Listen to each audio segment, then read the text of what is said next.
Muy buenas tardes, mi nombre es Beatriz Rangel y soy miembro de la directiva del Inter-American Institute for Democracy encargada de las relaciones internacionales. Para mí es muy grato darles una cordial bienvenida a un acto de presentación de un libro de un patriota venezolano que se ha distinguido por su lucha contra la dictadura y contra la cesación de la libertad en ese país. Se trata de Alejandro Peña Esclusa. El Inter-American Institute for Democracy es una entidad privada sin fines de lucro cuyo objetivo es la promoción y difusión de los valores de la libertad, la democracia, los derechos humanos y la institucionalidad en las Américas. Está constituido por académicos, políticos, profesionales, trabajadores, empresarios, hombres y mujeres de distintas nacionalidades. Es un centro de pensamiento sin connotaciones partidistas que para el logro de sus objetivos realiza investigaciones académicas, seminarios, coloquios y eventos en un contexto de pluralismo y de tolerancia.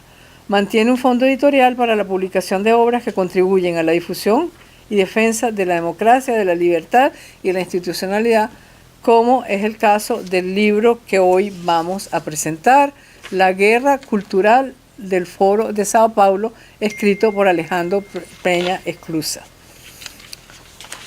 Los saludamos desde nuestra sede, el embajador Mariano Causino, miembro de la Junta Directiva. También está con nosotros una distinguidísima periodista venezolana, Maybor Petit, a quien todos seguimos en su programa Sin Filtros, pero además porque ha desarrollado una labor importantísima en lo que es la revelación de los vínculos oscuros y verdaderamente crueles del crimen organizado transnacional en los países de América Latina. Es una de las personas que con muchísimo método, paciencia y dedicación ha logrado develar todas las redes del crimen organizado transnacional en nuestro continente.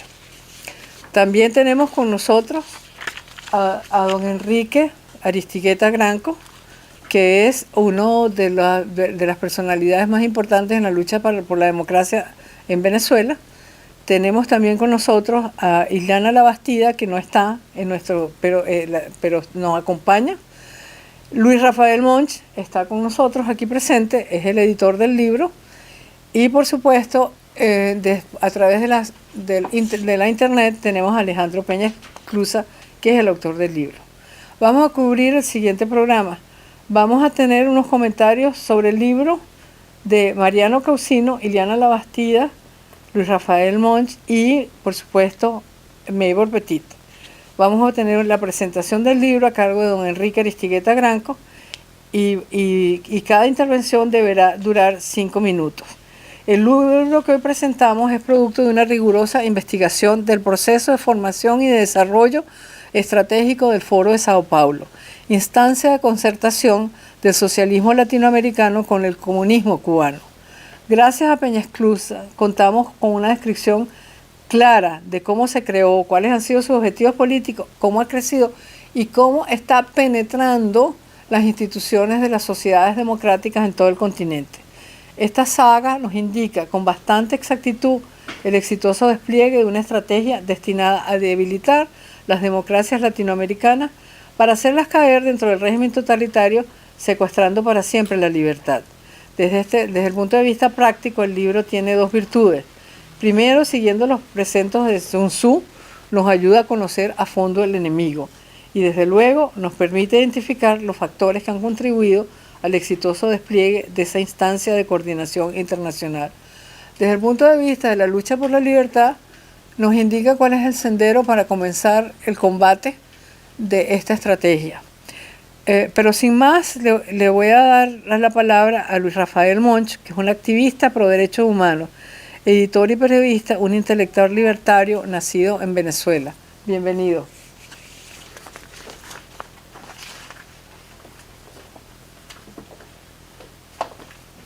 Gracias. Bueno, muchísimas gracias por las palabras que me ha dado Beatriz. Debo aclarar que más bien soy un activista y colaborador de las organizaciones fundadas por el ingeniero Peña Esclusa. Periodista de afición, como somos muchos hoy en día porque tenemos las redes en las manos. Simplemente no soy profesional. Y tampoco soy el editor del libro, pero sí soy un promotor del libro. Debo aclarar estos puntos porque es importante que se sepa el propósito de esta presentación esta tarde. Bueno, buenas tardes, distinguidos.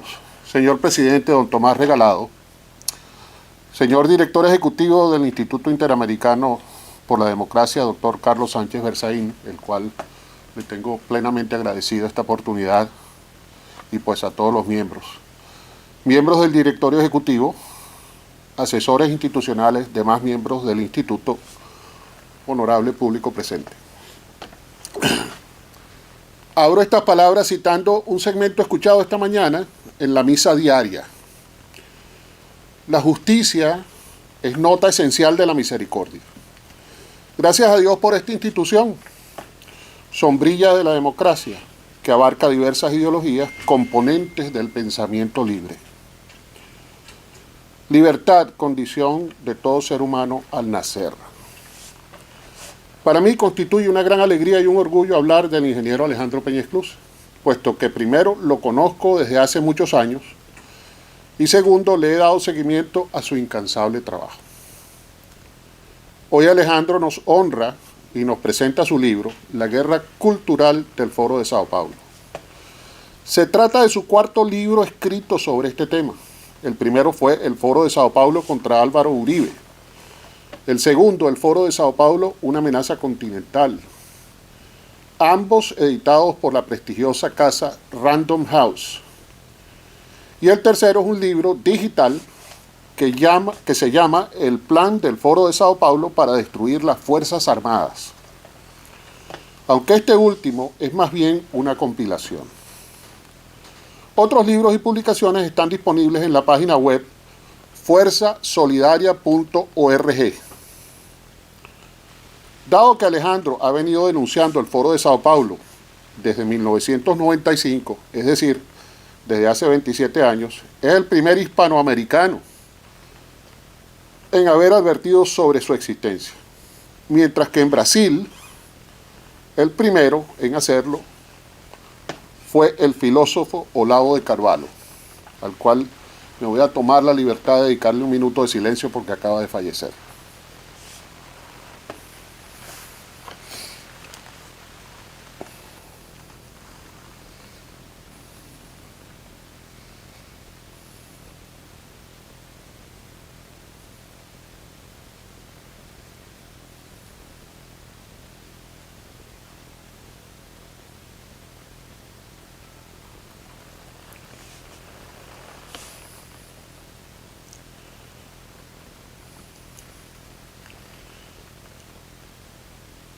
Como lo dije anteriormente, el primero en hacerlo fue el filósofo Olavo de Carvalho, quien también es mi amigo. La labor de Alejandro en contra del Foro de Sao Paulo le costó 1 año de cárcel en el famoso helicoide, del 2010 al 2011, y 11 años de persecución que continúan hasta la fecha. Su nuevo libro, La Guerra Cultural del Foro de Sao Paulo, presenta un ángulo diferente del problema, puesto que explica en palabras muy sencillas y fáciles de entender cómo la izquierda internacional, siguiendo los lineamientos del fundador del Partido Comunista Italiano, Antonio Gramsci, decidió tomar el control de las universidades, de los medios de comunicación y de la cultura, con el fin de moldear el pensamiento de Occidente. Gramsci planteaba que el marxismo debía conquistar la hegemonía cultural para que las ideas socialistas fuesen captadas lentamente por la sociedad, de tal manera que no fuese necesario usar la violencia para obtener el control de las naciones, conquistar el mundo de las ideas para que lleguen a ser las ideas del mundo. Como él mismo dice, Alejandro no es un académico, sino un luchador que tiene 27 años denunciando el Foro de Sao Paulo. Por eso su libro, más que un texto de estudio, es un manual que permite a cualquier persona conocer los rudimentos de la guerra cultural. Para mí fue muy fácil leerlo y entenderlo. y la verdad es que no me pude despegar de su lectura desde la primera página hasta la conclusión final, luego de lo cual sentí la necesidad de que otros también lo leyeran y por eso lo recomendé a amigos y familiares. Alejandro aborda diferentes aspectos de la guerra cultural marxista que van desde los orígenes con Gramsci y la Escuela de Frankfurt como iniciadores hasta la revolución sexual promovida por, entre otros, Herbert Marcuse, con el fin de minar los principios de la familia cristiana. Esto es muy importante porque Gramsci insistía que para que el marxismo pudiera prosperar había que acabar con la hegemonía de la Iglesia Católica. Luego el libro profundiza sobre los orígenes marxistas de la teología de la liberación, el indigenismo, el ecologismo radical, el relativismo y la ideología de género, esta última muy en boga. Finalmente, Alejandro propone algunas soluciones para enfrentar la guerra cultural marxista.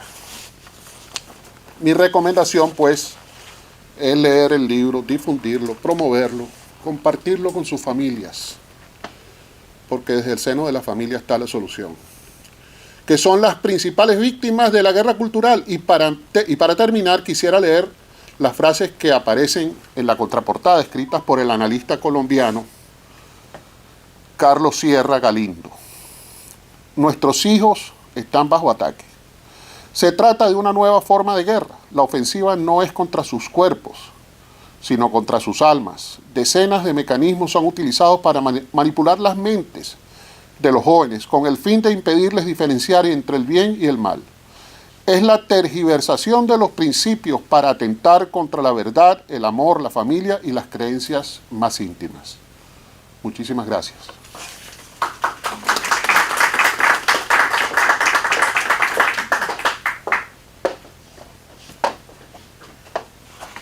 Bueno, le agradecemos a Luis Monch esa excelente presentación y ahora le vamos a pedir a Maybor Petit que por favor haga unos comentarios sobre el libro y sobre la obra del autor Alejandro Peña Esclusa. Adelante, Maybor, por favor. Muy buenas tardes, muchísimas gracias por la invitación. Cuando conocí el libro del amigo Alejandro Peña Esclusa, estaba en una conversación porque habíamos ido a Honduras en un proceso en el que ya veíamos que prácticamente había muy poco por hacer. Era preelectoral y se estaba realizando desde todos los focos lo que estaba planteado en el libro de Alejandro. Había un avance significativo de lo que era la parte cultural, pero adicionalmente a ello la influencia de los aspectos fundamentales que están señalados en ese libro y que por eso yo recomiendo y que van desde lo político hasta lo cultural. El libro llegó a mis manos por un gran amigo, el eurodiputado Hermann Tertsch, que estábamos ambos discutiendo cómo hacerle frente desde el punto de vista del mensaje, de la construcción del relato, a lo que ya es evidente que no solamente pasa en los países de América Latina, sino también en los Estados Unidos y en Europa. Cómo hacerle frente a esto, y habíamos entonces discutido varios mensajes de los que necesariamente teníamos que manejar para enviarle a los hondureños que estaban en un proceso previo a la votación. Se hizo el esfuerzo para que se entendiera el modelo venezolano y la tragedia que se vive posterior al modelo, al igual que el caso de Nicaragua, el de Honduras, el de Bolivia y otros. Y no llegamos a un feliz término hasta que recordamos lo que decía Peña Esclusa, y es que necesitamos una solución integral, un mensaje que incluya a todo. El resultado de Honduras debe preocuparnos y hoy fue un día bastante triste para la democracia y para todos aquellos que amamos la libertad cuando observamos lo que ocurrió en Tegucigalpa. Lo mismo va a ocurrir pronto en Chile. Y creo que este año vamos a perder espacios importantes que hace 2 o 3 años jamás hubiésemos imaginado que estarían en peligro rotundo. Por eso yo creo que el mensaje de Alejandro debe llegar a muchas personas. La propuesta fue llevarlo no solamente a través del Foro de Madrid y de todos los puntos de concentración para la discusión. Creo que debemos ir hacia abajo, debemos ir a las escuelas, a los liceos, a las universidades en toda América Latina, pero también aquí en Estados Unidos, porque aunque muchos crean que es fantasioso o es conspirativo, aquí está el Foro de Sao Paulo, aquí está trabajando toda la destrucción de las instituciones y ya hay espacios donde se huele profundamente este movimiento que acaba con la libertad, que acaba con el pensamiento crítico y que muchos ciudadanos están en estos momentos entregando sus libertades a una institución sin saber qué es lo que viene atrás. Por eso yo creo que tenemos inclusive que poner el libro en inglés y otras lenguas, porque el mensaje debe llegar, está hecho de una manera muy, pero fácil para entender, y creo que puede ser llevado a diversos públicos, porque allí está completo más o menos la estrategia que se requiere para poder hacer frente a esto. Así que muchas gracias.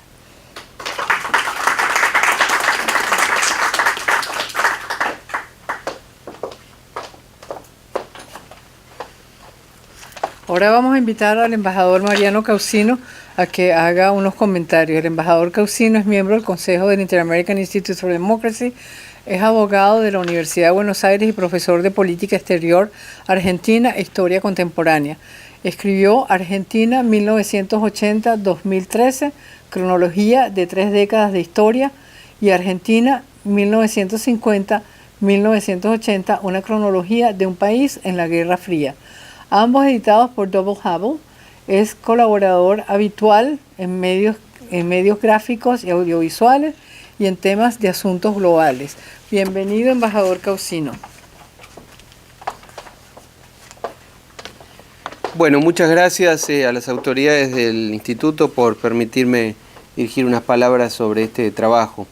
Es una situación distinta a la mía, porque yo no conozco al autor, pero he conocido su obra y realmente he descubierto un libro con el que estoy de acuerdo en gran medida, no plenamente del todo, en algunos puntos, pero no viene al caso, porque acá vamos a hablar del libro, no sobre lo que uno opina sobre el libro. Mi sensación es que es un libro que vale la pena ser leído, aun cuando uno algunos puntos podría no compartir. Es un esfuerzo intelectual profundo por descubrir las bases culturales e intelectuales, es decir, lo que está por debajo de la superficie del Foro de San Pablo. Y en ese sentido es muy interesante cómo desglosa, cómo desagrega puntos que uno podría decir que son causas nobles, que todo el mundo estaría de acuerdo, pero cómo en este caso la izquierda, en este caso el Foro de San Pablo o el socialismo del siglo XXI han distorsionado esas causas nobles, como pueden ser la lucha por los derechos de la mujer, la lucha por las minorías sexuales, el indigenismo, la ecología o el cuidado del medio ambiente, cómo las han distorsionado para transformar, vuelvo a decir, una causa noble en un instrumento para el control de los países. Otro punto fundamental que destaca el autor y que vale la pena recordar permanentemente es cómo el comunismo o el socialismo del siglo XXI no descansa nunca, ni aún vencido deja de luchar. Y esa es la iniciativa que hicieron en su momento, porque el Foro de San Pablo se funda en julio del año 1990, precisamente cuando había caído el muro de Berlín pocos meses antes. Otro punto muy interesante es esta suerte de indiferencia norteamericana que cada vez vemos más, ¿no? Creciente, que lamentablemente percibimos. Un asunto clave es cómo analiza, cómo estudia a la personalidad de Gramsci, el rol de Gramsci, los estudios de Gramsci, las enseñanzas de Gramsci, cómo ha tenido éxito, desgraciadamente, en permitir que cuando no nos damos cuenta, no nos terminamos de dar cuenta, metieron estas ideas en la cabeza de los alumnos, de los periodistas, de los hombres de la cultura, que es verdaderamente una destrucción de los valores de Occidente. Y por último, una crítica al relativismo, a la idea de que es todo lo mismo, que da lo mismo el que trabaja que el que no trabaja, que el que estudia que el que no estudia, que el que cumple la ley que el que no cumple la ley, que es una de las bases para destruir estos valores. De modo que yo, sin conocerlo, felicito al autor y celebro que se haya hecho esta actividad y que las autoridades aquí del instituto, representadas en la doctora Beatriz Rangel, den difusión a este trabajo, con el cual uno puede coincidir parcialmente, no coincidir plenamente, pero es un trabajo que invita a pensar y a reflexionar sobre estos valores. Muchas gracias.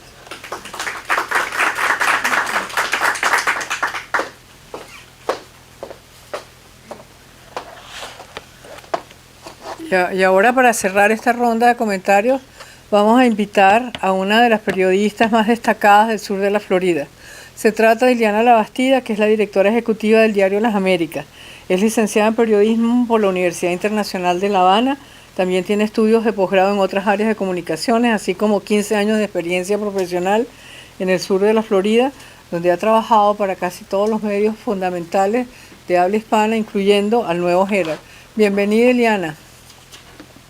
Buenas tardes, Beatriz. Gracias por tus palabras de presentación. Buenas tardes a todo el público que nos acompaña, a los presentes en la sala del instituto y a quienes nos siguen desde las redes sociales en esta importante presentación.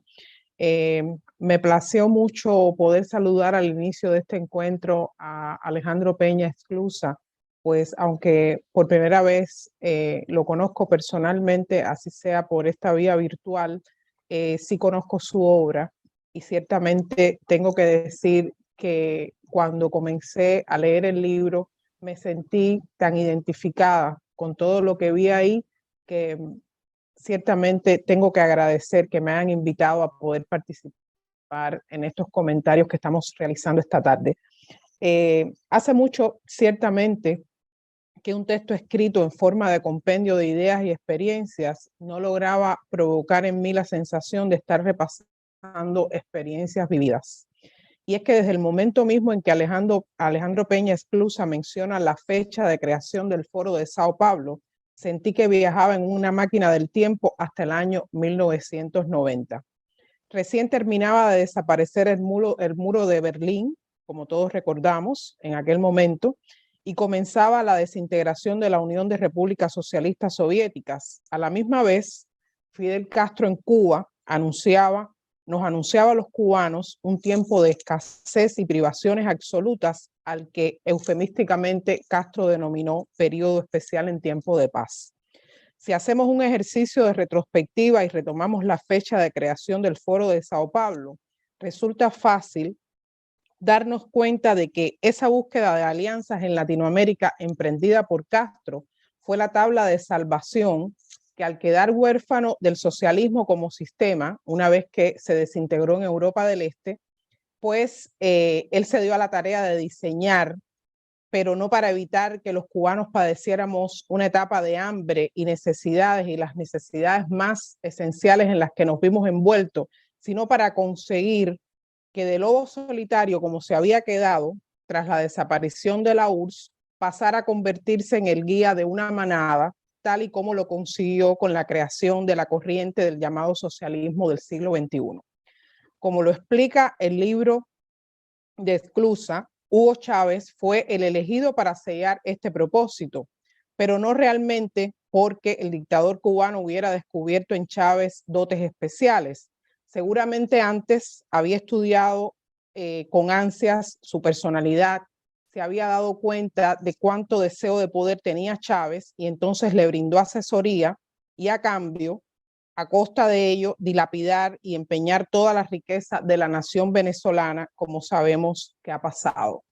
Al concretar este deseo, Castro halló la manera de subvencionar su experimento político, tal y como pudo hacerlo antes, financiado con el dinero de otros, que durante los años que duró el socialismo en Europa del Este, desde donde Cuba era financiada y gracias a ellos regalaba carreras universitarias a jóvenes de diversas partes del mundo, comprando lealtades, enviaba profesionales a trabajar en países de cualquier confín, entrenaba guerrillas. Muchas de las guerrillas de Latinoamérica se entrenaron en Cuba o fuera de Cuba, pero financiadas desde Cuba, y a su vez enviaba tropas a guerras tan ajenas y lejanas a los cubanos como las guerras de Angola y Etiopía, donde tantas personas murieron.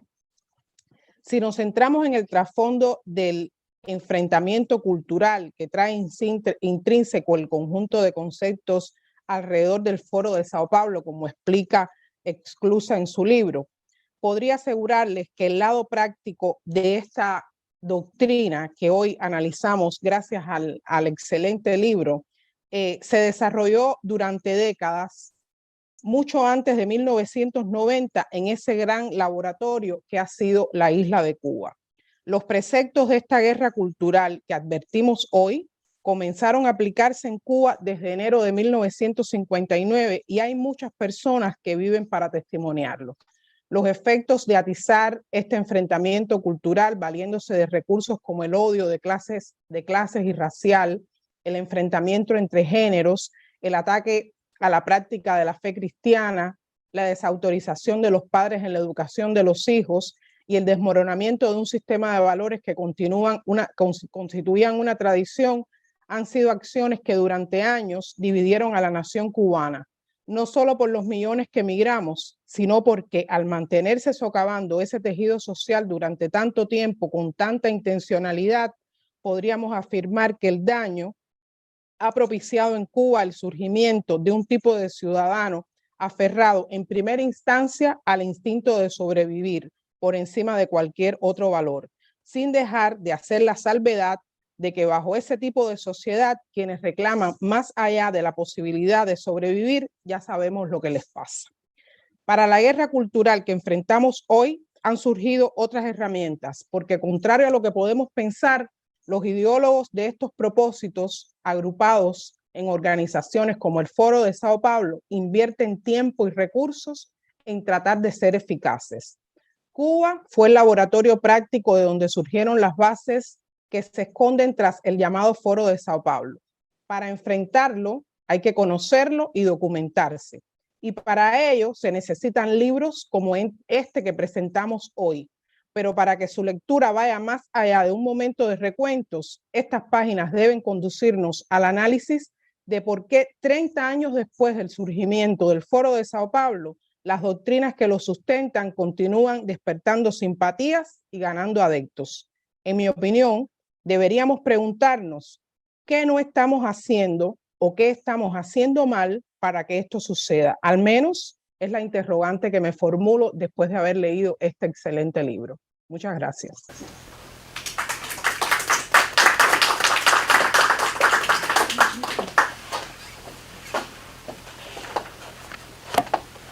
Gracias, Liliana. Bueno, el Inter-American Institute for Democracy quisiera compartir la alegría que tenemos de contar entre nosotros, entre los asistentes a este lanzamiento del libro de Alejandro Peña Esclusa, al doctor Marcel Granier, destacadísimo comentarista político en Venezuela, con un programa dominical que obligaba a todo el mundo a estar en su casa el domingo por la tarde para no perderse el programa del doctor Granier. Y además, presidente de las empresas, RCTV, que ahora toda la programación de esas empresas va por el internet. Bienvenido, doctor Granier, gracias por acompañarnos. Y ahora vamos a pedirle a don Enrique Aristigueta Granco que por favor haga la presentación del libro.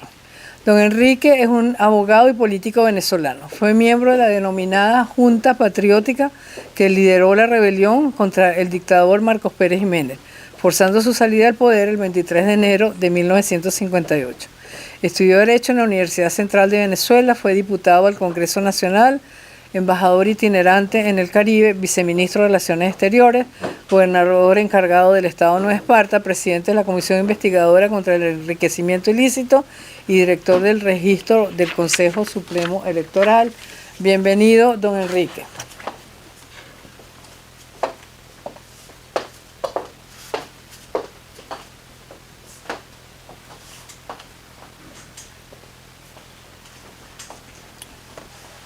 Gracias, Beatriz. Gracias a todos los que están acá acompañándonos. Para mí es de una gran alegría y una gran satisfacción estar presente y contribuir a la presentación de este libro, cosa que ya ha venido ocurriendo en boca después de quienes me han antecedido. Yo soy amigo personal de Alejandro Peña Esclusa. Hemos compartido muchas horas en Venezuela pensando qué teníamos que hacer y qué tiene que hacer la gente para que se sacude el continente y tratemos de salir al paso a esta ola de totalitarismo que parece que lo está envolviendo. Este libro es el cuarto libro sobre el Foro de Sao Paulo que ha escrito Alejandro. Y justamente, teniendo ya el precedente de 3 libros escritos, eso demuestra cabalmente la angustia de Alejandro y la importancia que le dio desde un comienzo al surgimiento de este grupo de marxistas-leninistas que, de una forma solapada y con el apoyo de algunos gobiernos, han venido a constituirse en un verdadero cáncer de la América Latina. El cáncer hay que combatirlo con todo y a tiempo. Si se le deja coger cuerpo, es muy peligroso y es muy difícil la curación. Y les hablo por experiencia propia, yo soy sobreviviente del cáncer. Y si yo no hubiera actuado con rapidez y drásticamente, pues no estuviera posiblemente aquí hablándole a ustedes. Eso quedó ya sepultado en mi pasado, ya yo ni me acuerdo, sí me acuerdo de la fecha, del año, pero más nada. Eso fue en el 2004. De manera que puedo darme el lujo de decir que yo vencí al cáncer, pero lo vencí porque lo detecté a tiempo, lo identifiqué a tiempo y lo combatí con todos los hierros, como se dice. Eso no se hizo con el Foro de Sao Paulo, eso no se hizo con Fidel Castro y estamos sufriendo las consecuencias. Este libro es un notable aporte. Es el cuarto libro que Alejandro publica sobre el tema. Quiere decir que hay 3 libros anteriores, lo cual significa que Alejandro detectó muy a tiempo el fenómeno y calibró muy bien su peligrosidad. Bueno, el Foro de Sao Paulo ha tenido éxitos y recientemente los estamos viendo. El Foro de Sao Paulo está allí, está vivo y goza de buena salud. Actualmente están en manos del Foro de Sao Paulo países como Cuba, Nicaragua, Venezuela, Bolivia, Perú, Chile, Honduras. Tienen en lista Colombia como el próximo objetivo y cuentan con el visto bueno de algunos compañeros de ruta como México, como Argentina y en la expectativa de ellos Brasil. No es fácil la tarea. Pero yo creo que justamente quienes tenemos claro el grado de peligrosidad en que está sumida la América Latina, pues tenemos la obligación moral de hacer cuanto esté a nuestro alcance por contribuir a una alerta y a una acción. Porque desgraciadamente no basta conocer el mal tiene que atacarse. Me consta que Alejandro también en eso ha sido un pionero. Él ha trabajado y ha hecho esfuerzos porque se constituye un antiforo de Sao Paulo. Lamentable, eso no es fácil, pero es un esfuerzo y es un objetivo que tendríamos que lograr. En América Latina hay suficientes fuerzas como para tratar de contrarrestar esas células cancerosas que eminan del Foro de Sao Paulo. Bueno, ellos han tenido la habilidad de mimetizarse, de colarse en una serie de movimientos y reclamaciones, algunos de ellos ciertamente lógicos y aceptables, otros disparates que los han disfrazado de cosas lógicas, pero han ido ganando espacio, han ido ganando terreno. Yo lo veo aquí mismo en los Estados Unidos. Pero también ya veo que hay algunos esfuerzos que se están haciendo Y me he enterado que en el estado de Florida, no sé en qué otro estado, si es Arizona, donde ya es obligatorio enseñar a los niños en el colegio los males del comunismo, el terror y el horror que es el comunismo. Porque no puede ser que la gente concluya su educación primaria, concluya la secundaria, llegue a las universidades y ahí entonces comienza ya la catequización. ¿Qué podemos hacer? Cada uno de nosotros debe saber qué podemos hacer. Pero esfuerzos como este que este instituto efectúa, son realmente piedras en el camino, lápidas en el camino sobre las cuales ir pisando.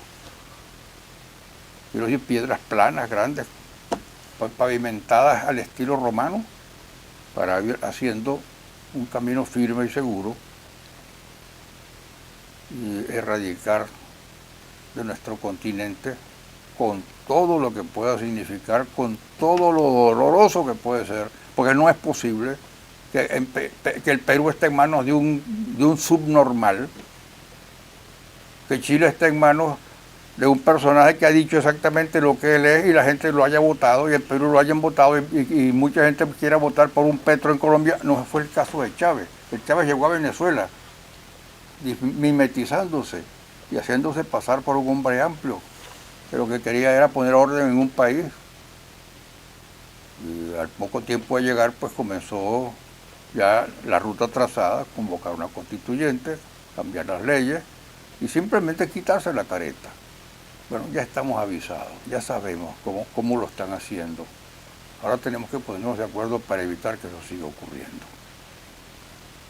Cualquier personaje de la picaresca no puede ser presidente de una república y mucho menos de países tan importantes como son los países nuestros.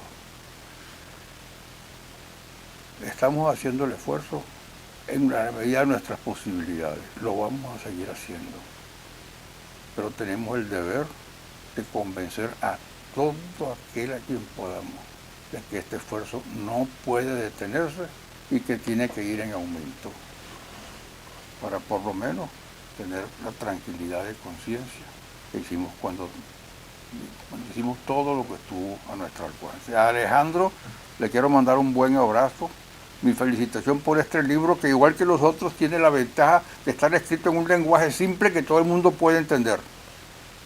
Absolutamente todo el mundo lo puede entender. Y en consecuencia, pues también nuestro deber darle difusión en la medida de nuestras posibilidades. A ustedes todos, gracias por la presencia acá, por el respaldo que nos dan, y sepan que esos esfuerzos que ustedes hacen no van a caer en el vacío y que nosotros no los vamos a defraudar. Muchas gracias.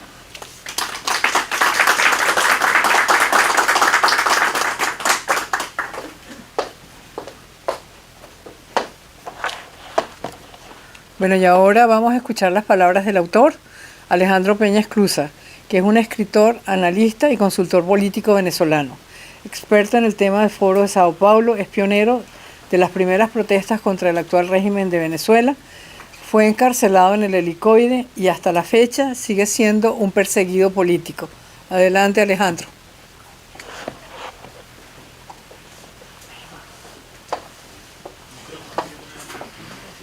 Muy buenas tardes a todos. Estoy realmente contento, estoy conmovido por esas palabras tan bonitas que han dicho. Estoy agradecido con el instituto y con todos ustedes. Además he visto caras amigas de gente a quien quiero mucho, que no veía hace mucho tiempo. Ustedes saben cuál es mi condición. También, bueno, he visto a Meibor, a quien no conocía personalmente, a Mariano, a Liliana. Bueno, muchas gracias a todos, a Rafael, y por supuesto a mi queridísimo amigo don Enrique Aristigueta Granco, y a todos los demás que están ahí, porque tengo amigos hasta de chiquitos que están ahí presentes. Bueno, ciertamente yo tengo 27 años, en mayo cumplo 27 años dándole seguimiento al Foro de Sao Paulo. y dando esa lucha, luchando contra el Foro de Sao Paulo, me di cuenta de varias anomalías. Una de las anomalías era la falta de reacción de la gente. Lo que dice Enrique Aristigueta Granco, y lo viene planteando desde hace tiempo ya, que cómo es posible que las democracias, dentro de sus reglas del juego, permitan que unos candidatos que anuncian que van a destruir la democracia participen como candidatos. Eso es una cosa incomprensible. Ninguna organización hace eso. Y encima los electores, sabiendo que esas personas han anunciado la destrucción de la democracia, votan por ellos. Entonces, en mi trabajo sobre el Foro de Sao Paulo, me di cuenta que no bastaba la lucha política.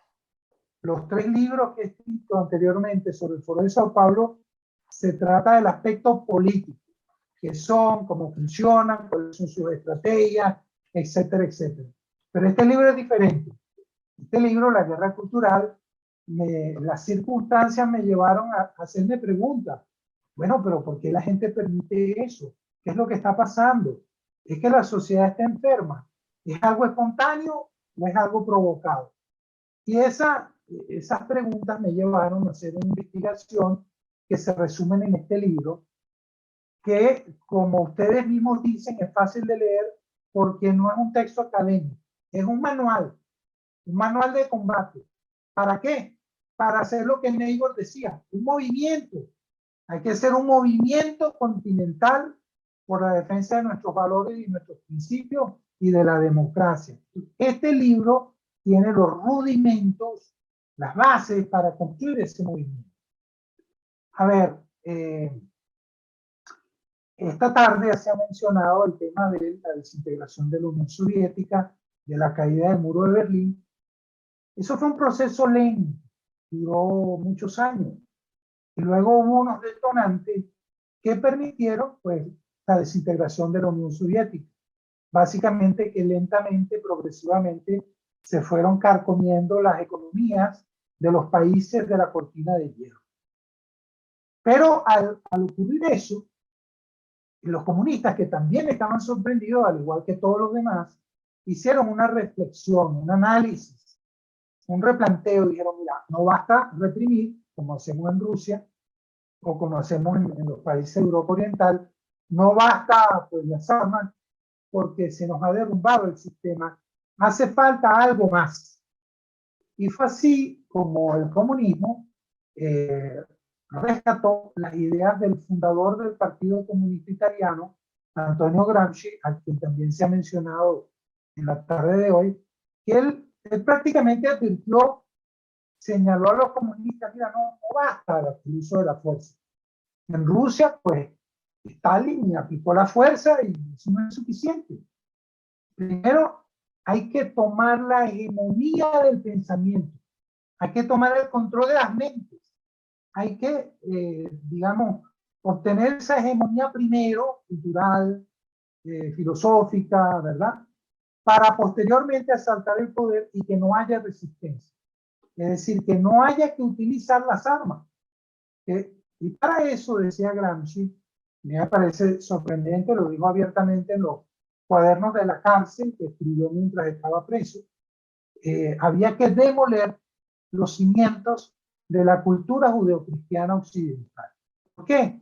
Bueno, porque la cultura nuestra, de Occidente, es la antítesis al materialismo ateo marxista. Había que apartar eso para poder introducir los conceptos del socialismo en la mente de la gente. Y ciertamente lo lograron, con apoyo de organizaciones como la Escuela de Frankfurt. La Escuela de Frankfurt, un grupo de filósofos, psicoanalistas, psicólogos, escritores, ¿verdad? Se agruparon allí, tomaron las ideas de Frankfurt, de Gramsci, las desarrollaron, escribieron centenares de libros sobre todas las áreas del conocimiento humano. ¿Y cuál era el meollo de la Escuela de Frankfurt? Hacer lo que decía Gramsci, acabar con la idea de la trascendencia, es decir, el alma en la eternidad, el hombre como ser inmortal, y impulsar el materialismo, lo que se llama la inmanencia, el inmanentismo. Y ciertamente lo lograron en todas las áreas. Eso creó las condiciones para que todos los valores y principios de nuestra civilización, como son, por ejemplo, la fe en Dios, la creencia de que existen valores universales y eternos, que no cambian nunca, el valor del trabajo, del sacrificio, del estudio, de ir forjándose uno con el propio sacrificio para alcanzar lo que uno quiere. Eso lo fueron poco a poco demoliendo. Y fueron demoliendo también, muy importante, el concepto de una familia constituida por papá, mamá e hijos. Eso lo fueron demoliendo. ¿Para impulsar qué? Bueno, el dinero fácil, el hedonismo, es decir, el placer inmediato, la búsqueda de placer inmediato, el ateísmo, o sea, todo lo que es el aquí y el ahora. Y tuvieron éxito, han tenido éxito, incluso en los Estados Unidos. Esto explica, al menos parcialmente, que en lugares como Estados Unidos se hayan producido esas protestas vandálicas organizadas por Black Lives Matter. Eso es el resultado de, la gente no se explicaba, bueno, ¿cómo esto ocurrió de repente? No, no ocurrió de repente. Fue el trabajo de muchos años. Esto explica también cómo el socialismo ha avanzado tanto dentro de los propios Estados Unidos, que es el faro del capitalismo. Fue un trabajo lento de demolición. En cuanto a nuestro continente, es verdad, el Foro de Sao Paulo planteó un aspecto político, es decir, la articulación de todos los partidos de izquierda para trabajar al unísono con los movimientos sociales, pero con el paso del tiempo yo me he dado cuenta que eso no fue lo más importante ni lo más efectivo. Lo más importante fue la activación de movimientos sociales a lo largo y ancho de toda Iberoamérica, que enarbolaron nuevas banderas. No podían hablar de lucha de clases y de eliminación de la propiedad privada después de que había caído el muro de Berlín, porque estamos hablando, como bien se dijo aquí, que el Foro de Sao Paulo se funda en 1990, un año después de la desintegración de la Unión Soviética o de la caída del muro de Berlín. Entonces, ¿qué plantean ellos? Enarbolaron las banderas del indigenismo, tergiversado, como decía Mariano, del ecologismo, de la teología de la liberación, de la ideología de género, es decir, banderas de tipo cultural, ideológicas, lanzaron ideología y, ojo, tuvieron más éxito con eso que con las guerrillas. Las guerrillas marxistas nunca han tenido éxito en nuestro continente para tomar el poder, pero en cambio sí tuvieron éxito para cambiar la mentalidad, sobre todo de los más jóvenes. ¿Quiénes son los que participan en estas protestas vandálicas que hubo en Chile, en Ecuador y en Colombia? ¿Quiénes participan? Bueno, estos muchachos que les tergiversaron la mente, son los tontos útiles, la carne de cañón del Foro de Sao Paulo, ¿verdad? Entonces, bueno, ellos han hecho una labor muy importante para ir acabando con las juventudes, ¿verdad? Su pensamiento. Y yo realmente quiero detenerme en este punto.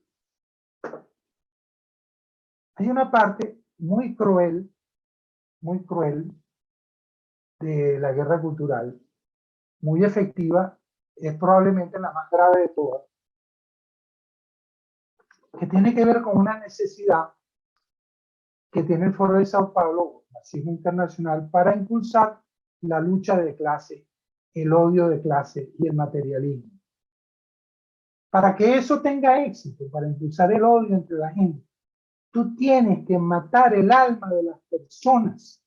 Tú tienes que inculcar la envidia. Mira, los ricos tienen más, tú no tienes, tú eres pobre porque ellos son ricos. Es la injusticia social. Para impulsar esa forma de pensar, ellos necesariamente tienen que arrancar la idea de la existencia de Dios y la idea de que hay una trascendencia.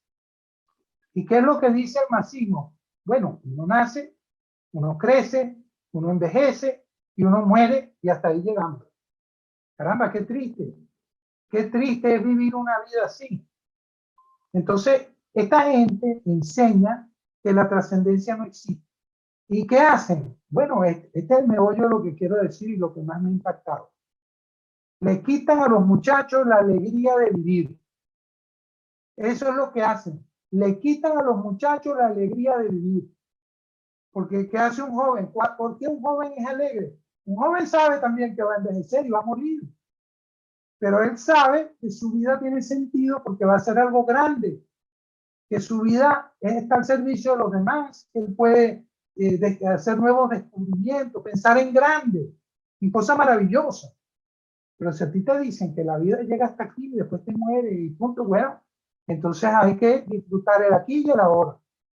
Este hedonismo, la búsqueda del placer inmediato, es producto del marxismo cultural. Ese pesimismo, por ejemplo en Europa, en los propios Estados Unidos, muchachos tristes, consumiendo drogas, diciendo que no hay futuro. Claro, les han quitado del alma la trascendencia. ¿Sí? Esto es lo más grave. Hay otro aspecto que debo resaltar también, que tiene que ver con el consumo de drogas. Si Dios no existe, si el alma no trasciende, si lo que importa es el aquí y el ahora, bueno, entonces hay que buscar placer inmediato. Y hay que evadir el vacío existencial. Y eso se logra con el consumo de estupefacientes. Es decir, hay una relación cultural y política de la izquierda con el narcotráfico. Por eso no es casual que los que promueven la legalización de las drogas son mayormente gente de izquierda. Partido del Foro de Sao Paulo, etcétera, etcétera. Hay esa relación. Bueno, no me quiero extender más. Todo esto está explicado con detenimiento en el libro. Yo lo que quiero decirles como, digamos, unas palabras finales de optimismo, es que el Foro de Sao Paulo y el marxismo cultural están destinados a fracasar. O sea, ellos están teniendo un triunfo temporal porque sus ideas han tenido cierto éxito. Pero lamentablemente nosotros ahora tenemos que hacer como les ocurrió a los comunistas hace 30 años. Nosotros tenemos que replantear la lucha, redefinir nuestra estrategia tenemos que incluir la batalla cultural. No es posible pelear contra el Foro de Sao Paulo y contra el marxismo internacional si nosotros no rescatamos nuestros valores y nuestros principios, que son además maravillosos. La civilización cristiana occidental tiene muchísimo que ofrecer en todas las áreas del conocimiento humano, de las artes, de la historia. O sea, tenemos maravillas que ofrecer. Solo hay que darlo a conocer. Entonces, ¿qué propone el libro? El libro propone un gran movimiento digamos, en Occidente, un movimiento creciente para rescatar nuestros valores, para formar juventudes, para lo cual hay que también denunciar cómo funciona la guerra cultural. O sea, dos aspectos. Primer paso, explicar cómo funciona la guerra cultural marxista. Segundo paso, inculcar los valores, la belleza, la cultura, los principios de nuestra civilización cristiana. Es un trabajo de mediano y largo plazo, es verdad, pero es un trabajo muy emocionante. Yo realmente quiero dedicarme a eso prácticamente. Nosotros tenemos que devolverle a los jóvenes la alegría de vivir, la alegría de luchar, que la vida tiene sentido, que el futuro es nuestro. No podemos permitir que la izquierda siga matando las almas de nuestros hijos, ¿verdad? Y llevarlos por el precipicio del consumo de droga, de la ideología de género, por el barranco del hedonismo. No lo podemos permitir. Yo considero que esta es una obra maravillosa, esperanzadora. Tenemos todas las posibilidades de luchar porque nosotros lo que planteamos es la ley natural. Lo que plantea el marxismo es antinatura. Entonces ellos están destinados a fracasar y nosotros a triunfar. Pero hay que hacer el trabajo.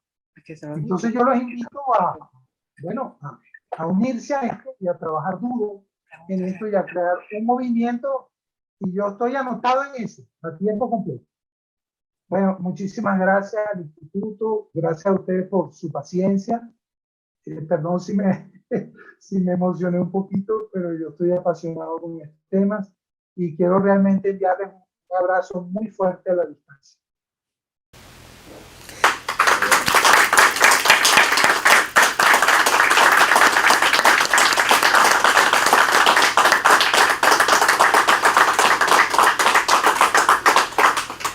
Bueno, muchísimas gracias a Alejandro Peña Esclusa. Y le voy a pedir a Maybor que por favor en 3 minutos nos haga unas reflexiones de cierre para despedir esta emisión.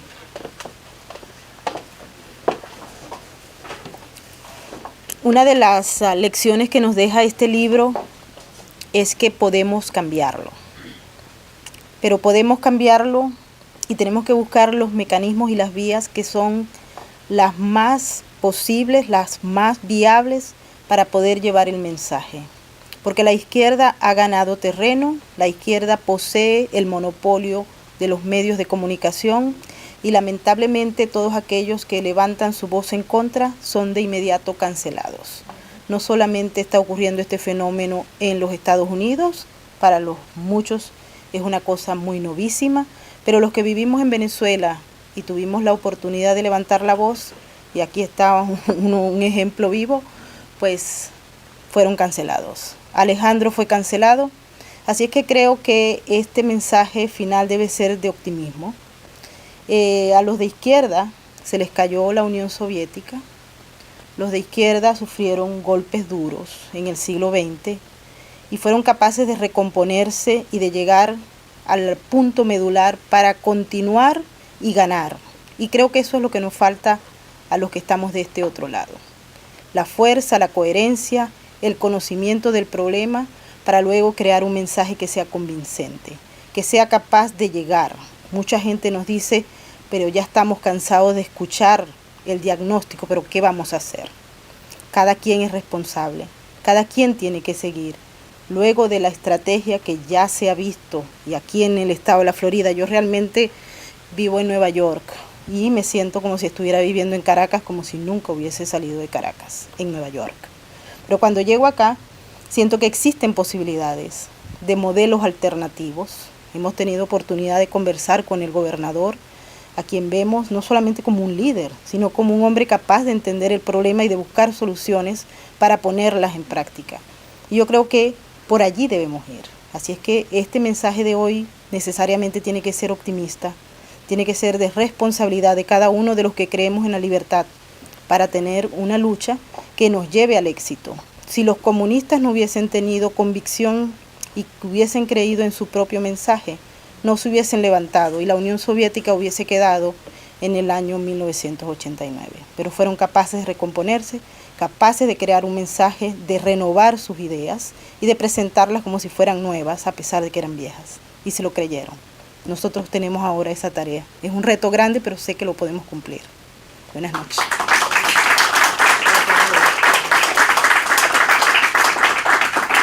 Bueno, queremos agradecer a todos nuestros seguidores y afiliados que han estado con nosotros en este evento y además dentro del espíritu de lo que recomienda Maybor y Alejandro, se está celebrando el aniversario de una tragedia horrible que vivió el mundo, que fue el Holocausto. Es importante que no olvidemos nunca y que llevemos siempre en nuestras mentes este mensaje, que recordamos ese horror y que con nuestra conducta y nuestra acción no vamos a permitir que eso ocurra de nuevo. Muchas buenas noches, gracias.